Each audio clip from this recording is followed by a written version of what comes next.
42 million. The art world, where paintings change hands for fortunes. So, thank you very much. But for every known masterpiece, there may be another still waiting to be discovered. This is it. International art dealer Philip Mould and I have teamed up to hunt for lost works by great artists. We use old-fashioned detective work and state-of-the-art science to get to the truth. Science can enable us to see beyond the human eye. Ta-da! Oh, wow! Every case is packed with surprise and intrigue. Is it, or isn't it a Freud then? But not every painting is quite what it seems. 2 artists rather than 1. It's a journey that can end in joy. There is enough to support the conclusion that it is by Tom Roberts! Or bitter disappointment. I don't think it's a work by Gauguin. I'm very sorry. In this episode, can we prove this is a work by celebrated British artist William Nicholson? I feel it's a miscarriage of justice. A damning ruling has divided art world opinion. I was really shocked. As far as I was concerned, this painting couldn't possibly be by anyone else. Our investigation takes us to the dark side of the art market. Goodness me, this is an art world chamber of horrors here. Did you ever fake William Nicholson? Yes. We leave no stone unturned. Look at that. Travelling to Canada to try and solve the mystery. We have 2 paintings, one innocent and one guilty.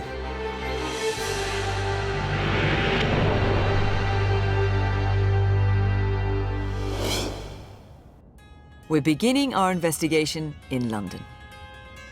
We're meeting an owner who's experienced the shifting fortunes of the art world to great personal cost. Hello, Lynn. Hello. Nice to see you. Nice to see you. Lynn Fuss got in contact because a painting she owns recently suffered a fatal blow. A work she bought as genuine has been rejected by the authority on the artist. In the eyes of the art world, it's now deemed a fake. So a gentle still life of a glass jug, a stack of plates, 2 pears. It's really lovely. What attracted you to the painting? I think the delicateness of it. I've always loved still life, and it seemed so natural, as if you had just found this on a table. It was just a love at first sight. And am I right in thinking that you bought this as a genuine work by the celebrated artist William Nicholson? Yes, I didn't have any doubt. William Nicholson was one of the leading British artists of his generation. Born in 1872, he began his career as a graphic artist before forging success as a painter. Over 50 years, he created nearly 900 oil paintings, from informal portraits to haunting landscapes. But it's his exquisite still lifes which are most admired. In the years after his death, William Nicholson was overshadowed by his more famous son, the abstract artist Ben Nicholson. But today his work is highly prized, often reaching 6-figure sums. So was Lynn's picture worth such a hefty price when she bought it back in 2006? So can you recall how much you paid for the picture? £165,000. Which is an appropriate price then for a good work by William Nicholson. So, well, we're here today, something has obviously gone badly wrong. What happened after you bought it? Well, we were told that Patricia Reed, an authority on William Nicholson, was doing a catalogue raisonnee. And then when the catalogue came out, she hadn't put this picture in the catalogue, which was quite a shock. So she was effectively deeming it to be a fake? She was definitely questioning it. But the point is, if she doesn't include it, the picture has very little life beyond just a decorative image. I mean, it's worth what? A few £100s. So where we are right now, that £165,000 you spent back in 2006, well, you've lost that. Mm-hmm. I mean, for a painting you love, it's hard to hear. It is. I was actually hurt and for the painting. Yeah, of course. I feel it's a miscarriage of justice. Patricia Reed, though, she must have her reasons. There's obviously another story going on here Yes. that we need to get to the bottom of. There's a very personal dimension to this case. Lynn grew to love Nicholson's work through her aunt, Lillian Browse, who's a legend in the art world and one of the first female art dealers. Lynn bought the picture from her aunt's gallery just a few months after her death. The fact that you bought the painting from Browse and Derby must have given you some confidence. Yes. And there's the connection to your Aunt Lillian Browse. Absolutely.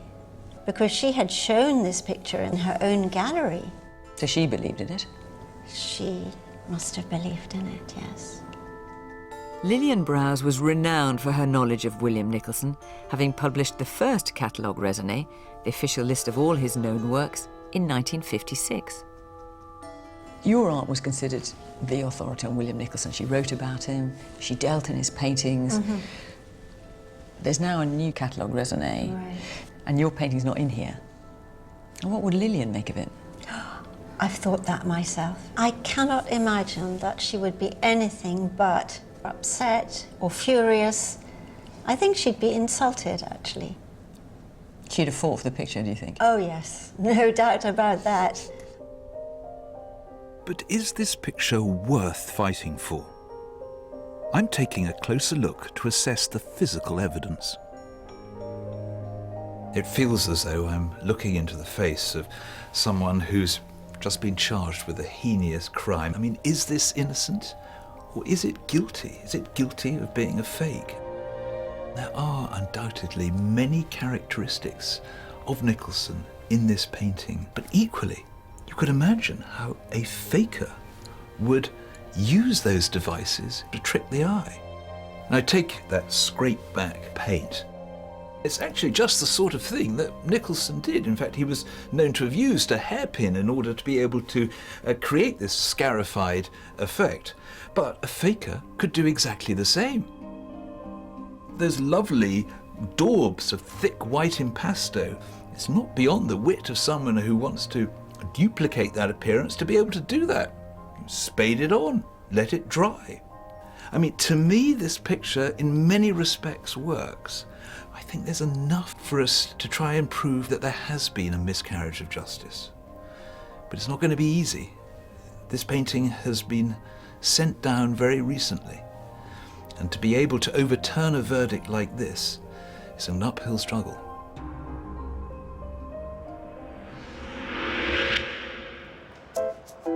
We need to know why Lynn's picture was rejected as a work by Nicholson.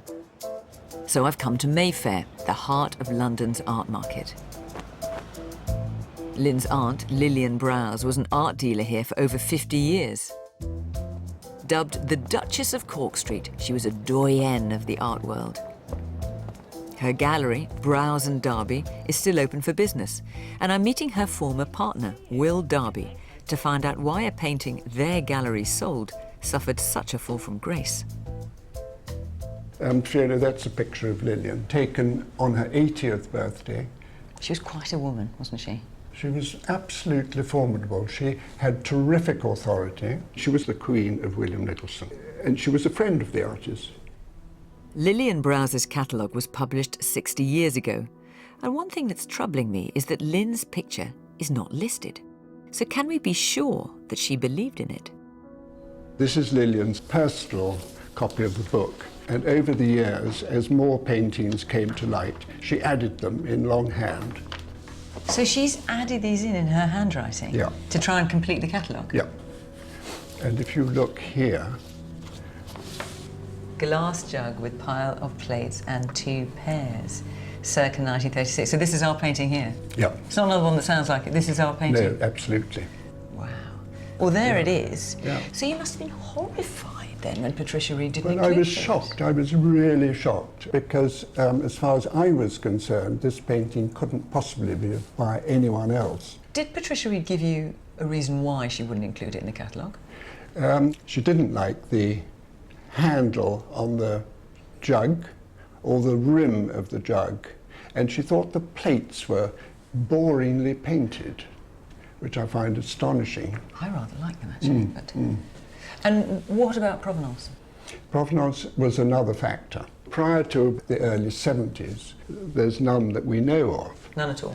No.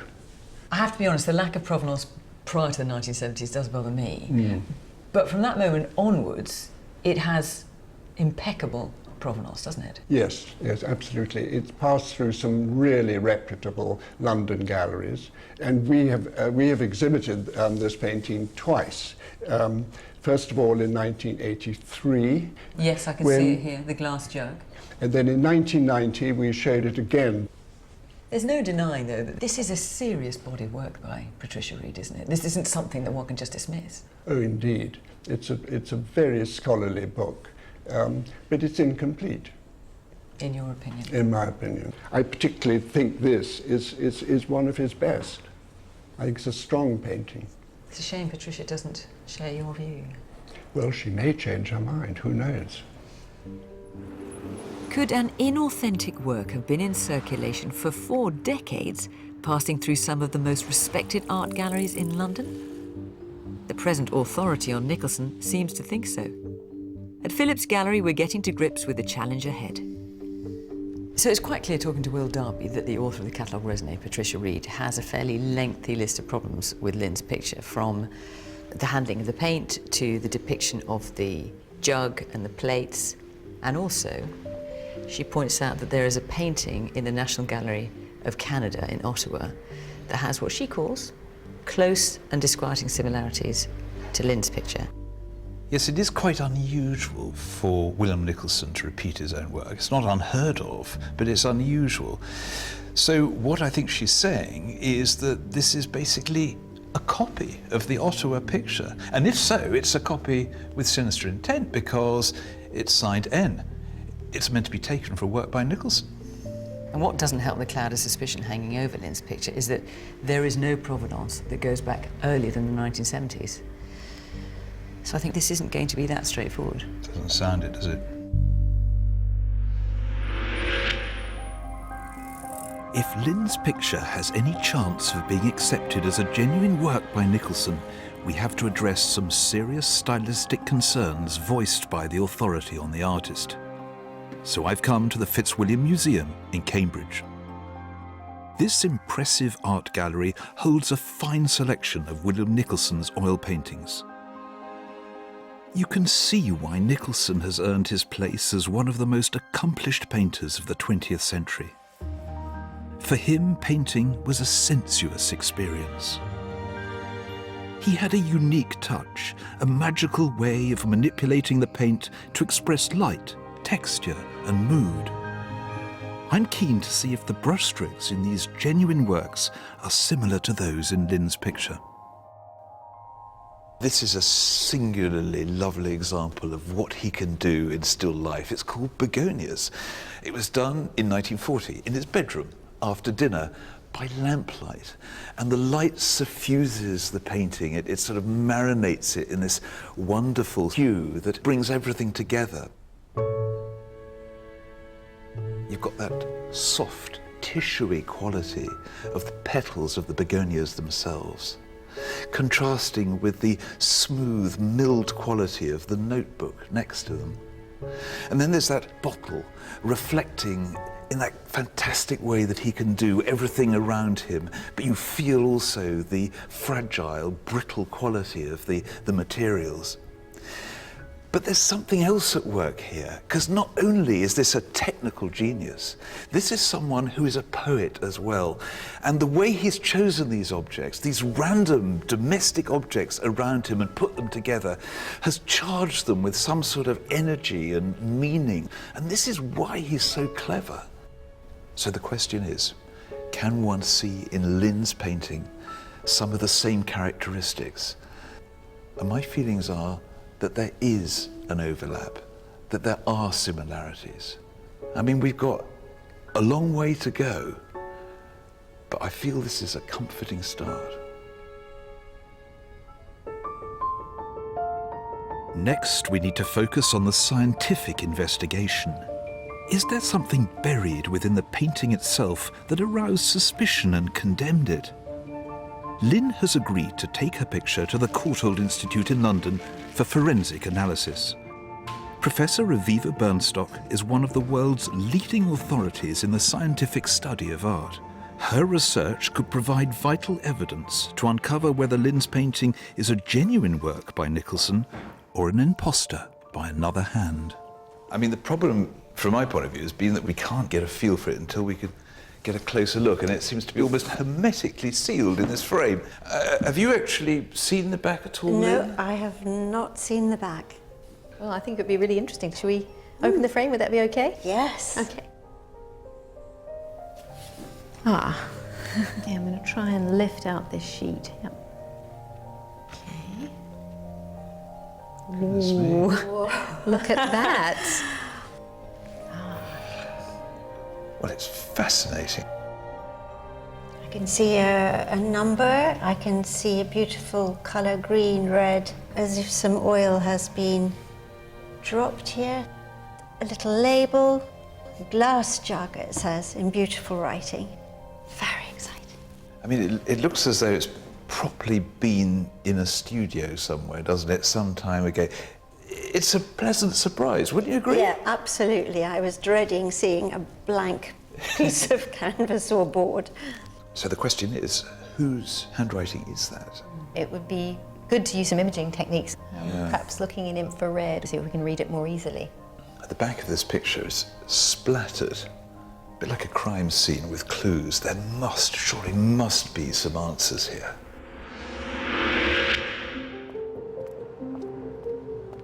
I'm hoping Nicholson's family might be able to shed some light on the authenticity of Lynn's picture.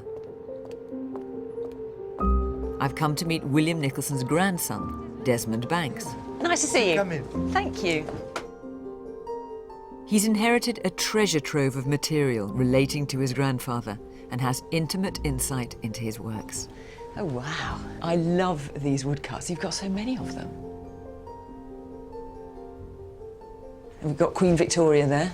Yes, that caused quite a stir in the late 1890s. Because it's so unmagisterial, presumably. She But just it looks is, like yes. She was, I think, a short and stout woman by that time. She was. And you've got Rudyard Kipling over there. Well, Kipling was a friend of Nicholson's and wrote verses for some of Nicholson's books of woodcuts. So he mixed in pretty wonderful circles. Desmond has also inherited a selection of his grandfather's oil paintings left in his studio after his death in 1949. Painting was something that Nicholson felt a particular close attachment to, didn't he? For him, it was a sensuous activity. For him, the paint was succulent, a particularly delicious stroke. My mother used to say his mouth would water, and it really appealed to all of his senses. Since Nicholson's death, the value of his work has risen steadily, and attempts have been made to pass off inauthentic pictures as genuine. Desmond keeps his eyes peeled for rogue Nicholsons. This is the dustbin, which I'd like to show you, my Nicholson dustbin. It contains all of the pictures that have not been authenticated as being by William Nicholson. Some may be forgeries, some may be copies. OK, let's have a look. There we've got a nice still life with a lustre jug. I don't think the lustre is handled at all as Nicholson would have handled it, so I'm not very happy with that. This one here, it vaguely looks like a William Nicholson. On the back, in what appears to be Nicholson's own signature, Nicholson and then a date. That doesn't look like his handwriting to me. So that's someone pretending to do Nicholson's handwriting, is it? It is. So someone has deliberately tried to pass this off as a genuine work by Nicholson? I believe they have, yes. I found this offered for sale on a website as a William Nicholson. This was a painting that was made to order in Panama. They've got teams of artists painting any artist that you want, and this was their attempt at William Nicholson. Wow. And there's this one here, which is... Hang on. This is our painting. Is it really? Good heavens. Well... This is our painting in your dustbin? It is. Desmond's been in the dark about which painting we're investigating, so I'm rather taken aback that it's been dumped in his dustbin. You don't think this is genuine? I'm not a judge of it. I do not hold myself out as an expert. All that I can say about it is that Patricia Reed doesn't accept it as genuine. What do you think? I'm looking at the N in the bottom left-hand corner. It's very different from what I'm familiar with, but Nicholson didn't always use the same signature. There's a tremendous variety of his signatures. God, here we are in your home, surrounded by all these genuine William Nicholson works, and you've got art painting in your dustbin. Of all of the paintings in my dustbin... I'm beginning to really not like that phrase, yes. This is the one which I think is the best and the best candidate for acceptance. For coming out of the dustbin. But I'm not the person to make a final judgment on it.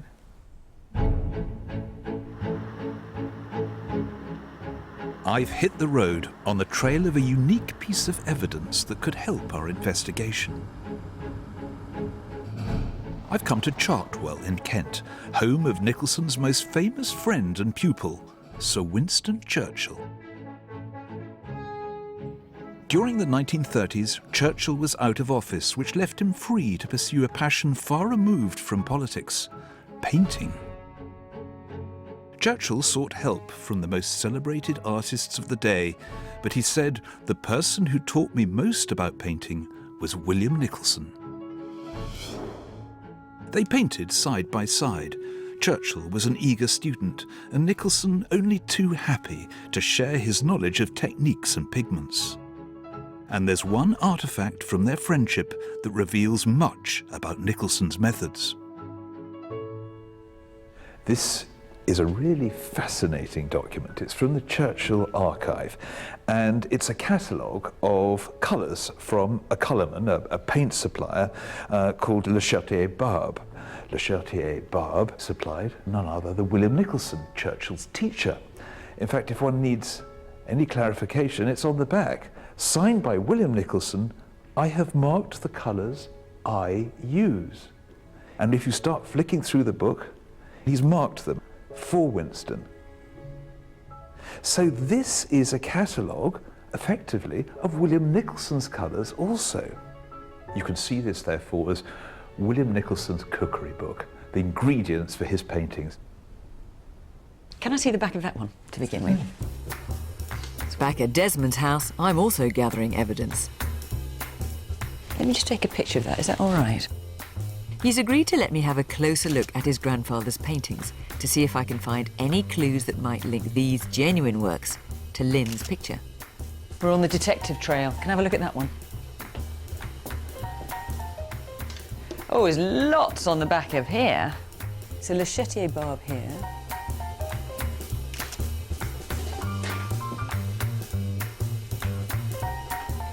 William Nicholson, Apple Tree Yard.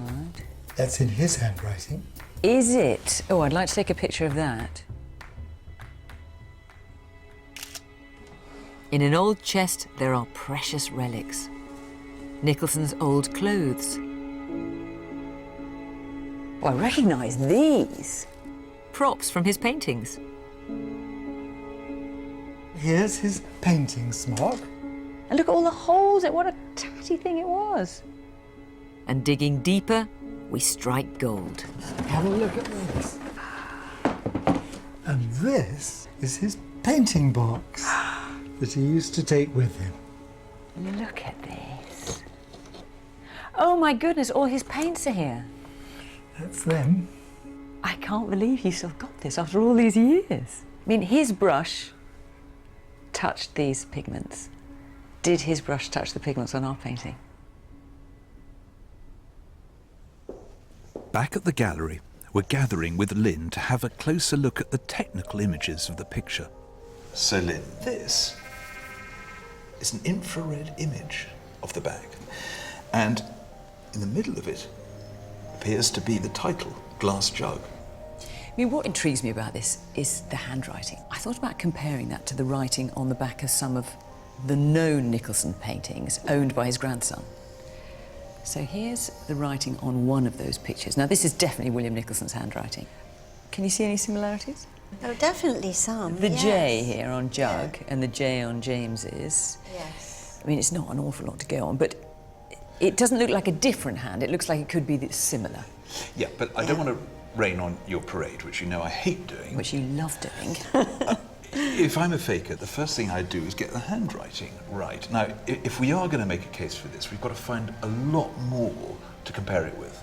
Of course, but let's not look a gift horse in the mouth. There's loads of writing on the back of this painting. Because this looks like a jottings on a notepad, doesn't it? Well, this is something to look into, isn't it? Yeah. I mean, this is becoming a lot more Agatha Christie than we're used to. Yes.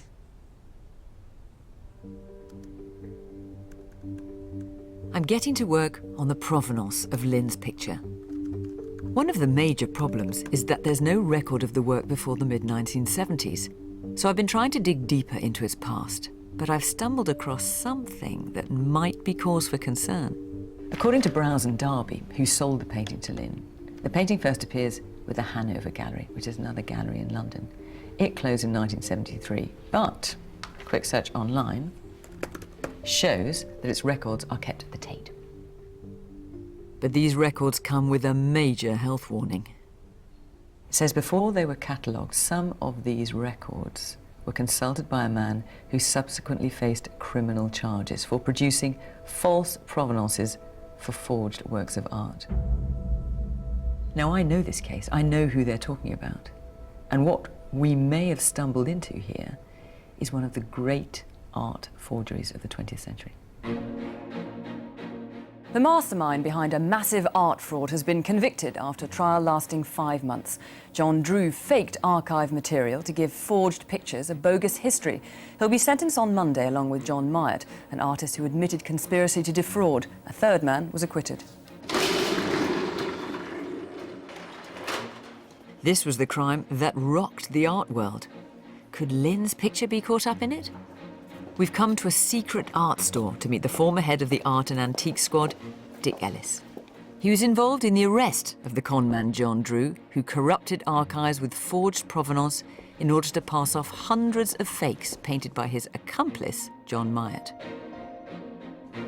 Both men were sent down for what Scotland Yard called the biggest art fraud of the 20th century. Goodness me, this is an art world chamber of horrors here. Wow. Well, what is Lowry here? Sutherland, is that? Looks like Graham Sutherland, George Braque. Giacometti. And we've got Ben Nicholson, William's son. Yes, that's a bit close to home.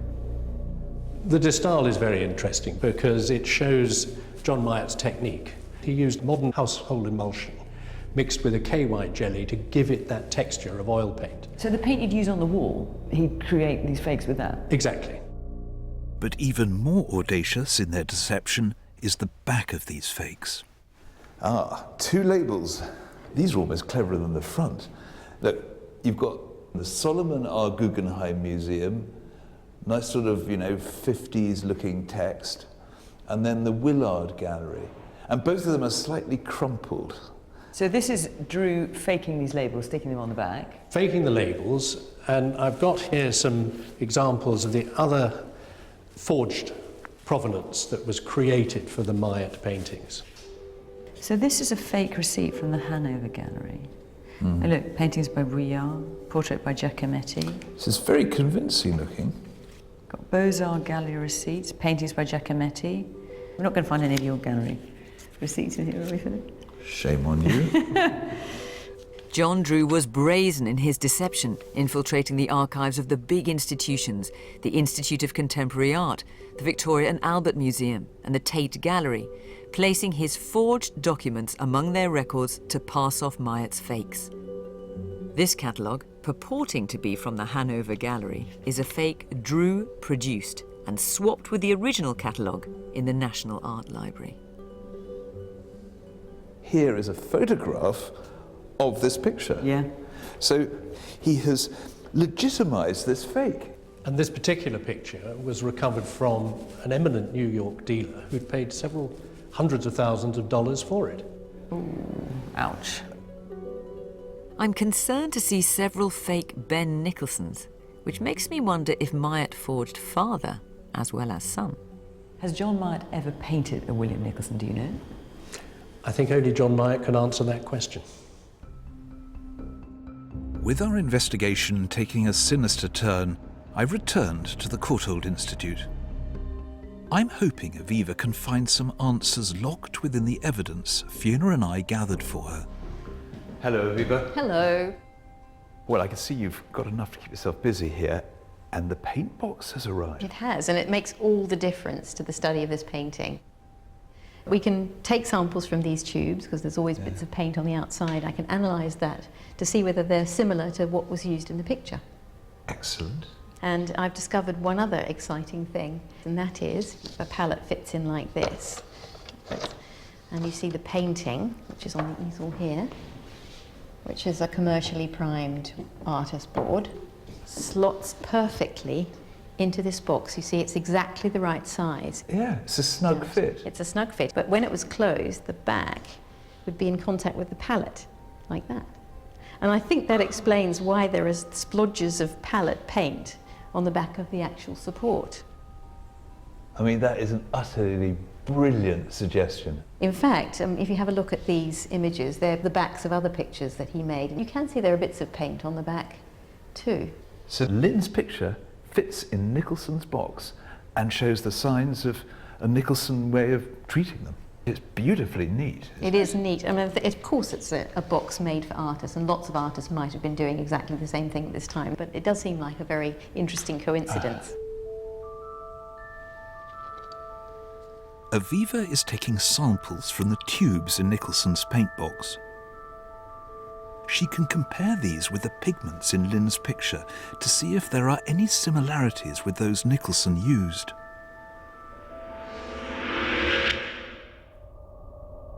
With the origins of Lynn's picture still a mystery, I need to rule out foul play.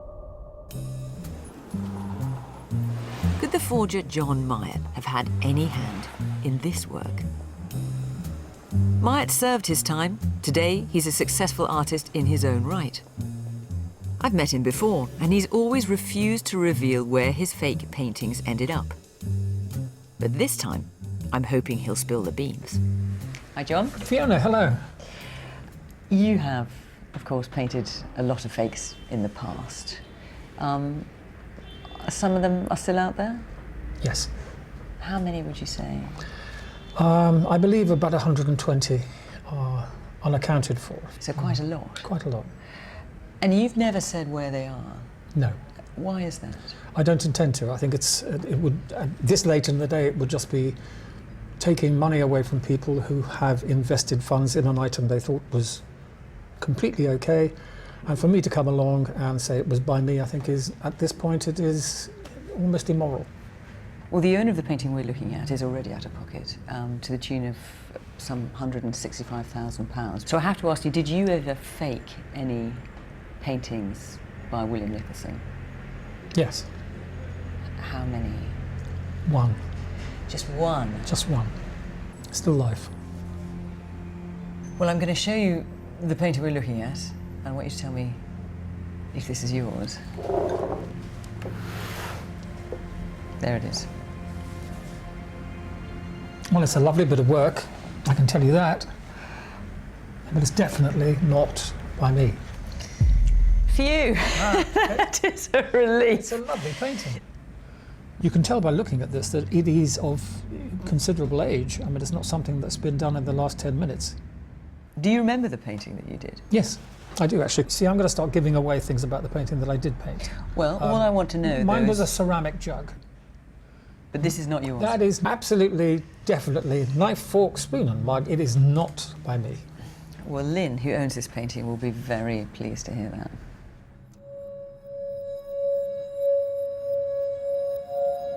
Back at the Courtauld Institute, Aviva has used X-ray photography to penetrate deep into the paint layers to see if she can find any clue as to the genesis of Lynn's picture.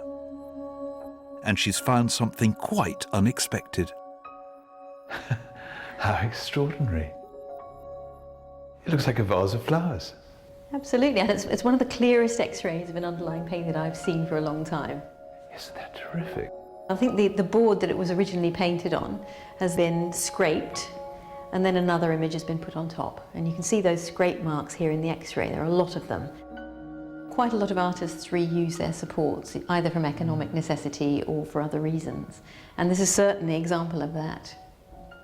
But by what this artist has thrown away, by what this artist has abandoned, it's quite possible that we can tell more about who he or she may be. This remarkable discovery has given us new leads that could help us link Lynn's picture to William Nicholson.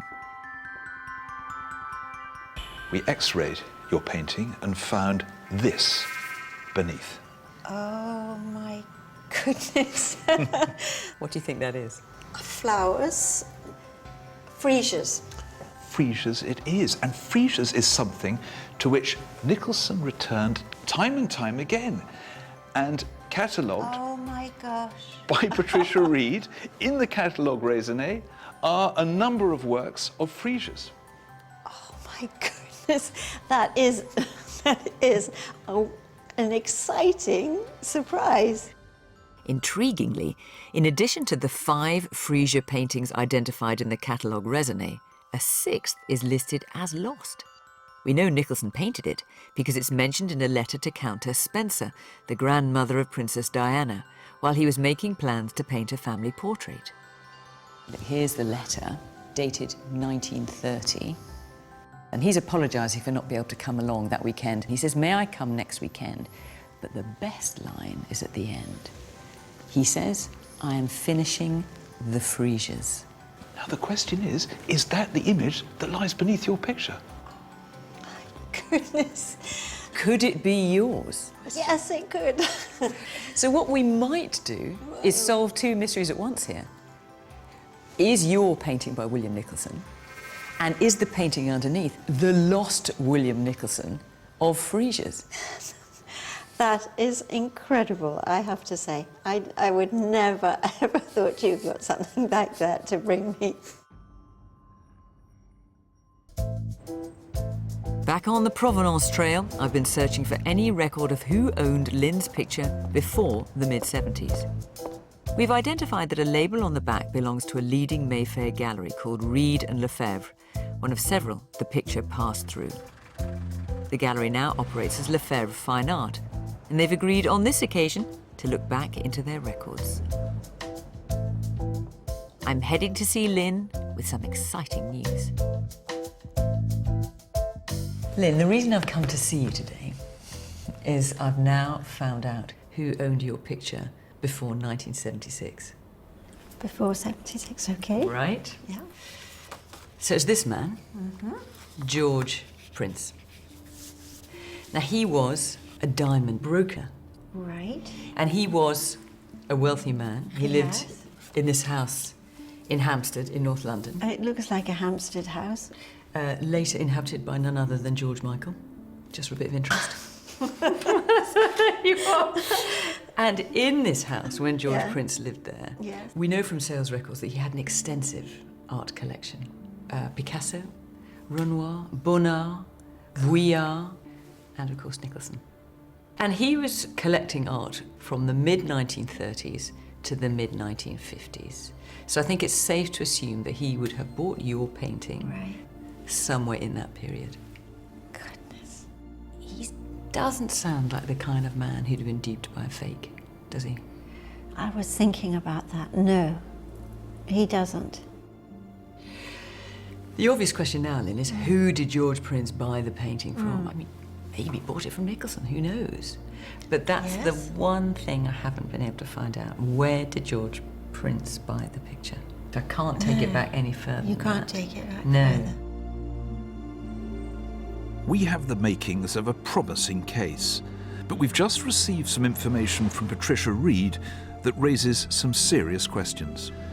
So we've established that Lynn's picture is painted on a used artist's board, hopefully Nicholson's board. But here we've got a concern, because Patricia Reed claims that some of Nicholson's old boards were being used by other artists. And Nicholson didn't just teach Winston Churchill, there were others. And this picture, the genuine Nicholson hanging in the National Gallery of Canada, is fueling the suspicion. So the idea is then, according to Patricia Reed, that while William Nicholson was painting this genuine work, someone else was reusing one of his old boards, painting side by side, creating Lynn's picture. That's what she appears to be claiming. So the only way that we can establish that Lynn's picture is not an imposter is to put the two together and examine them forensically, make the comparison, find out that way.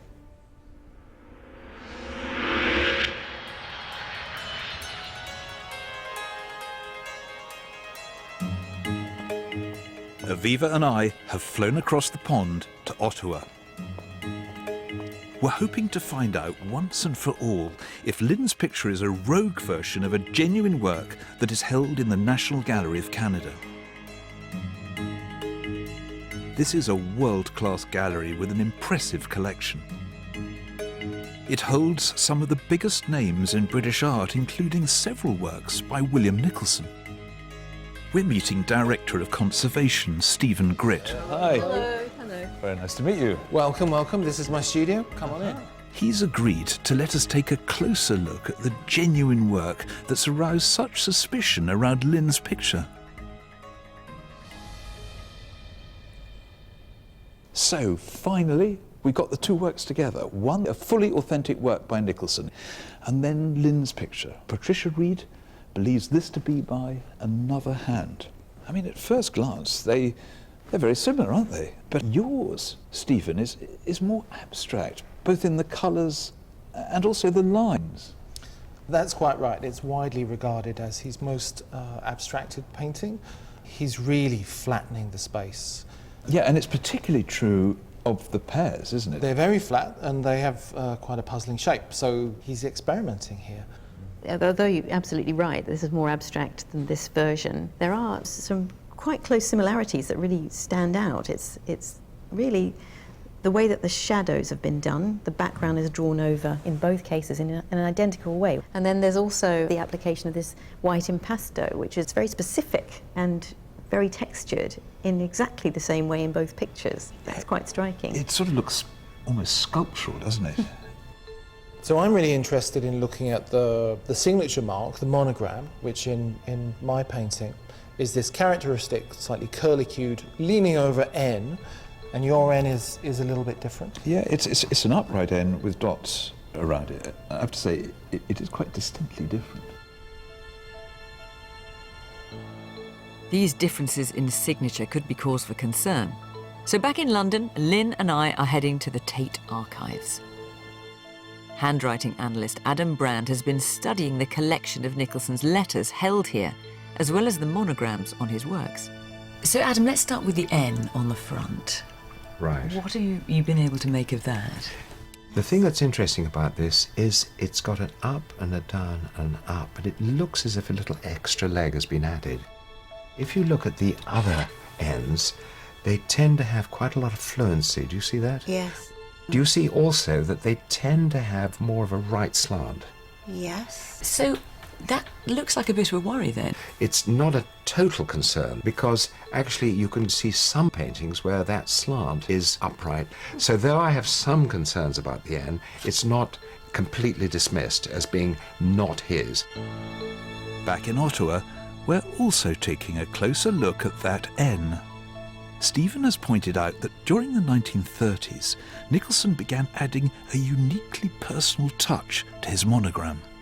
On the Ottawa painting, our N is sitting on top of a pale blue blob, lightly applied with a thumb. Okay, so it's like a personal seal from his own body, and then he puts the N on top. That's the idea, I think. Now you mention it, looks like there's a round circle underneath this N. I do see what you mean, yeah, absolutely. I think we should have a closer look at that. Stephen closely examines the application of paint on the monogram of Lynn's picture. Could it have been applied using the same quirky technique that we know Nicholson used? Well, this is interesting. I can see a daub of pale grey paint into which the shape of the N is worked while that pale grey paint is still wet. And that's interesting to me because it matches the methodology of the laying down of the monogram on the Ottawa painting. This is sounding exciting. I think so. Yeah, I see what you mean. It's an optical bluish paint, pale blue, and then the signature's on top. That's absolutely clear. But This is what we're looking for. I mean, this highly idiosyncratic technique that Nicholson uses. Banging down a bit of paint, a thumbprint if you want, and then an initial on top. With compelling similarities on the front of both pictures, how do the backs compare? Oh, goodness me. Well, you can see the blobs of paint that we saw. They're exactly the same blobs of paint on the back of this picture. It's the same mess, isn't it? So there's lots of writing on the back and squiggles and notations, but most importantly, I think we've got glass and fruit, which is presumably the early title of our work, and you have glass jug. And what's common here is this very flamboyant G on the word glass. We've got a handwriting expert working on whether or not this is William Nicholson's hand. Now look at that G here and how similar it is to a known Nicholson G. Now that is quite an individualistic structure. From a graphological handwriting point of view, they're quite similar. Do you see that point? Now, if we move on to the spacing, you've got GL break, you've got A, break, break. Now, if you look at one of his letters, that's very similar. Do you see that? Yes. Is that not something you could easily copy? No, it is the most difficult thing to do because it's an unconscious movement. That movement is actually in many ways more significant than the letter shape. It's so interesting. Do you see? It's absolutely fascinating. And even at the bottom, you see the S's exactly the same as the S's on the back of the picture. Now, when you've got all these significant characteristics coming together, I am 100% convinced that the writing on the back of this painting was done by Sir William Nicholson. Really? Yes. Wow. You've never given us a percentage before. That is very exciting. And that's the most categorical I've ever heard you, Adam. You see what this means, though, Lynn? Yes. Because surely, if William Nicholson wrote this on the back of the picture, describing what's on the front, he must have painted the front. Why would he write on the back of someone else's picture? This is a massive step forward for us.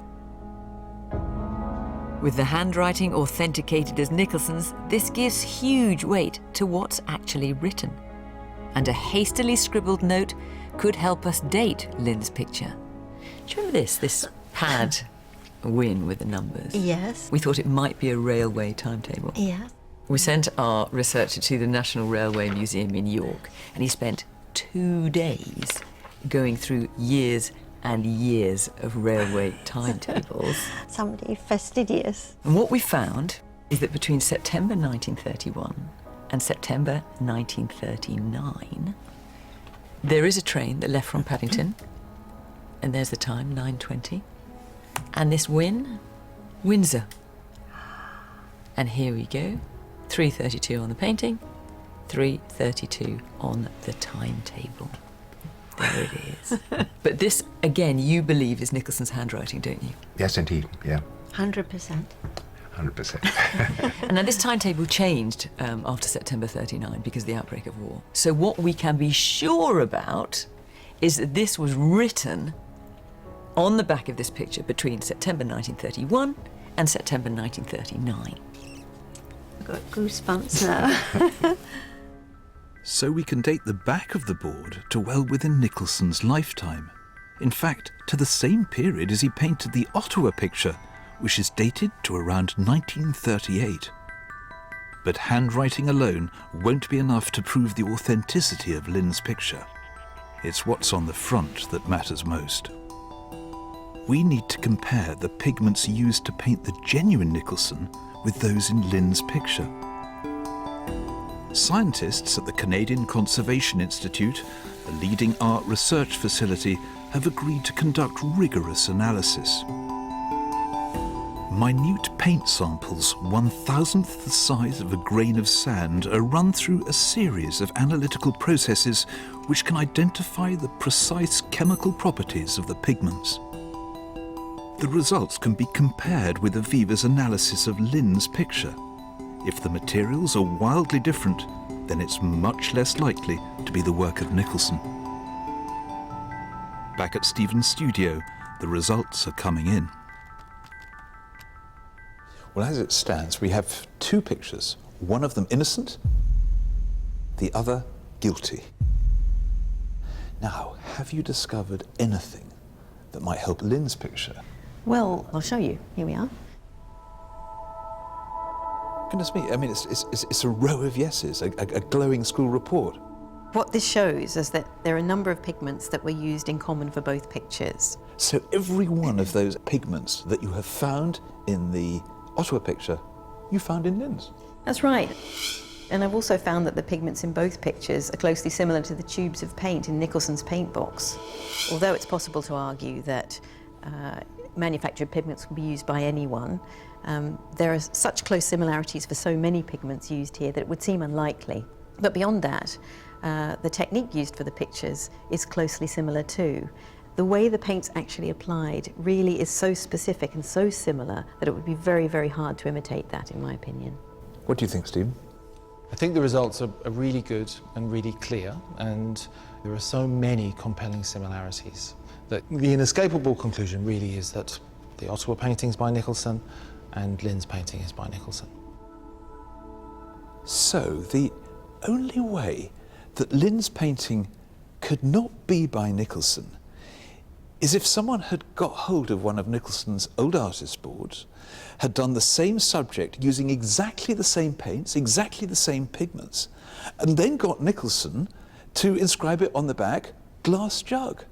I mean, what are the chances of this?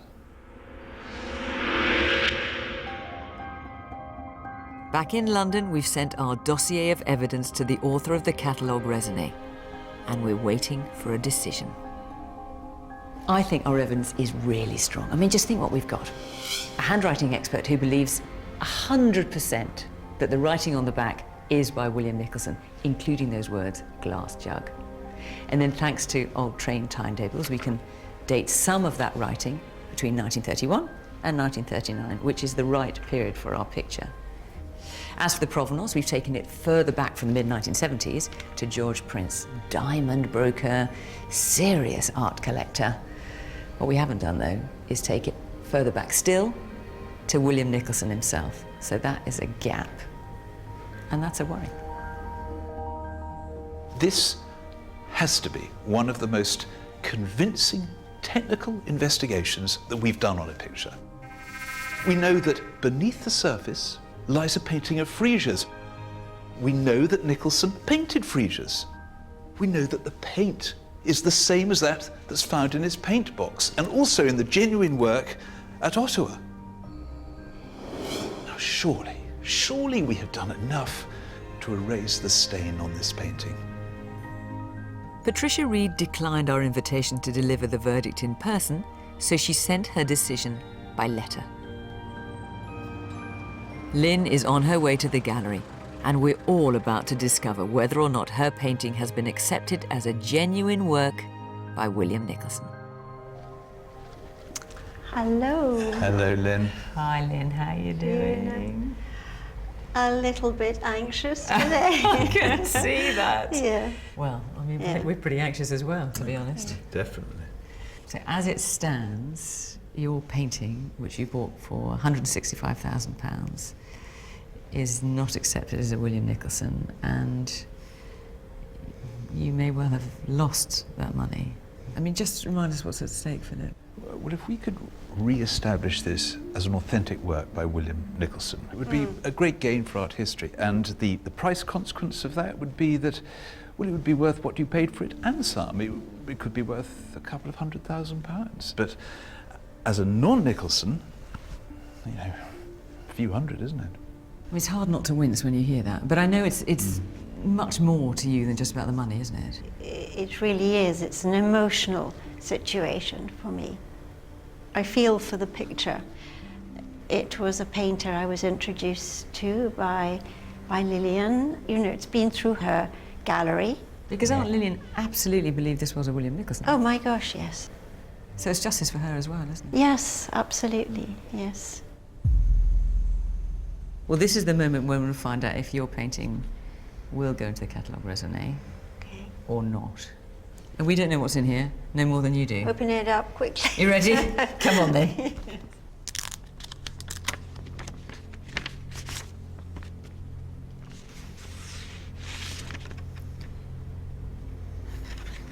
I regret to inform you that I do not find there is sufficient evidence to attribute this work to William Nicholson. Oh, Lynn. I am sorry. Although there are a number of aspects of the painting that link the physical board and paint with William Nicholson and his studio, there is nothing that gives any direct evidence that he actually executed the work himself. Lynn, what are you... I don't know what to say. Well, isn't it strange? I was actually expecting, I don't know why, good news. So was I. So I am amazed that unless there's enough reason why. She says, there was a group of amateur painters, including Winston Churchill, who were tutored individually by Nicholson in his studio and elsewhere during the 1930s. This work could have been executed by one of them under William Nicholson's supervision. So she's saying it was his board, but he let them paint on it. But what this comes down to is something which is really difficult to argue with, and that is, despite all the evidence that we've been able to establish, all the facts around this picture, in the end, Patricia Reed feels that this is not by the artist she knows. She believes that those aren't his strokes. I'm slightly lost for words, to be honest. I thought the case was so strong. So strong. I mean, does it affect how you feel about it? I say no, but probably yes. I don't know. I feel a bit sore that somebody would say such a thing about this lovely picture, but... Sorry. This too will pass, as they say. Yeah. Oh, sorry, painting. I still believe it's his painting.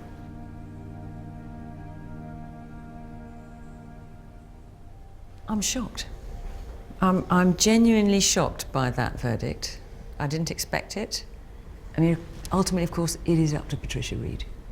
If the expert in question feels that it's not by that artist, if visually they don't respond to it, then evidence and intricate argument can just be rebuffed. And this is what's happened. If they don't like the look of it, they don't like the look of it. That's it. And that's her job. But it's brutal. If you think you have an undiscovered masterpiece or other precious object, contact us at bbc.co.uk/fakeorfortune.